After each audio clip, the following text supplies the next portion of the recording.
Well, we're joined by Dr. W. Robert Godfrey. This weekend, Dr. Godfrey, you're speaking on truth.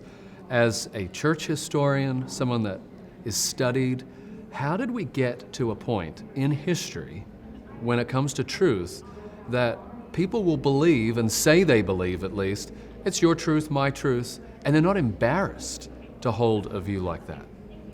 It's really a tragic outcome of a gradual decline of our civilization, where in resistance to the truth that was revealed in history, people have sought a way to avoid the truth, have sought a way to deny the truth.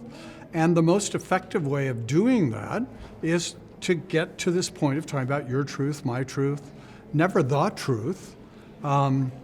It's a way, of course, of asserting our individuality and our freedom, the great themes of our culture.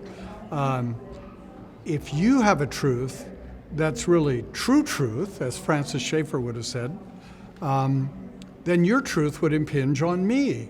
But of course I can't allow that, because I'm an individual with sovereign rights, and I'm an individual who has freedom. So you can have your truth, I can have my truth, and none of us will know the truth.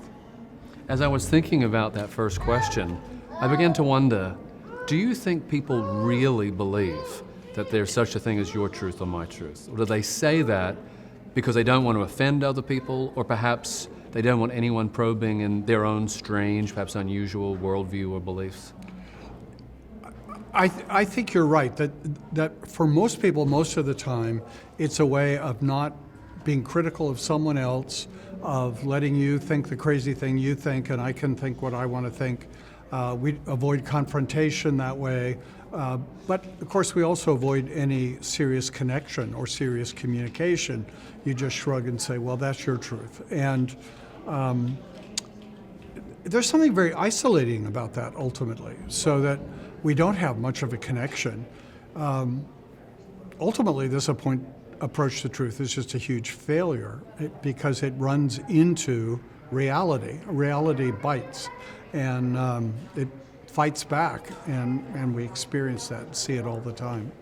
Inside the visible church, even the Reformed portion of the visible church, there are disagreements on various things, various doctrines, various practices.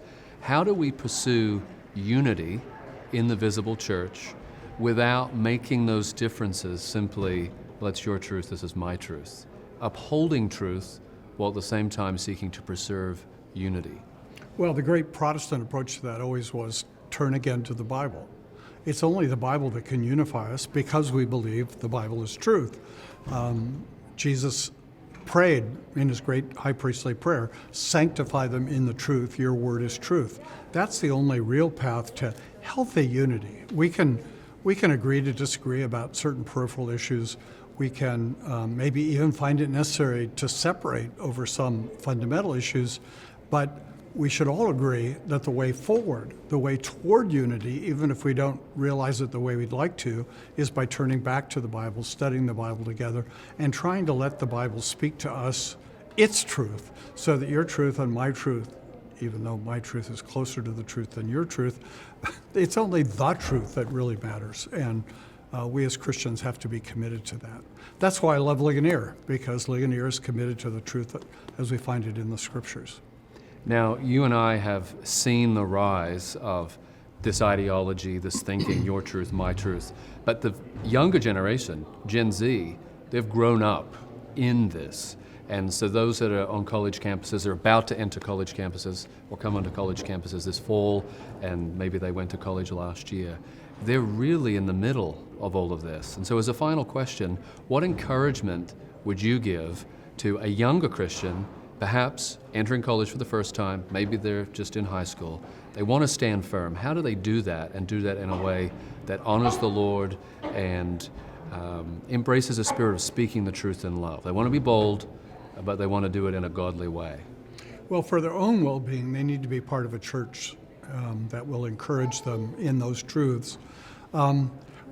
I think one of the tragedies of our time is the decline of education that looks at history and philosophy and traditional Western ways of thinking, so that you really become informed as to how we reached the point we are today, where truth is so relative, and become exposed to other ways that approach truth, not just Christian, but historically.